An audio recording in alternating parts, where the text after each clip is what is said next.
دوستان عزیز، کاروان محترم جناب عالی پیشوای معظم ملت به ناحیه یوان سفربر شد. ما از گذشتاییم، ما ریشه زمان، ما فرزند یک داستان جاودان. ریشه من تاجیک است، افتخار من است، از کوروش تا سامانی تاریخ من است. در رگ من جاری است نور 1000 سال. من تاجیکم، زنده ام. تاجیکستان با پیش، جان و دلم وطنا.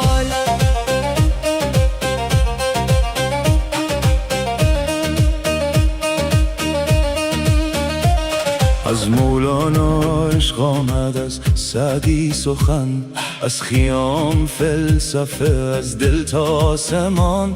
داریوش با قدرت ساخت جهان بزرگ، کوروش با عدالت شد در تاریخ چون نور.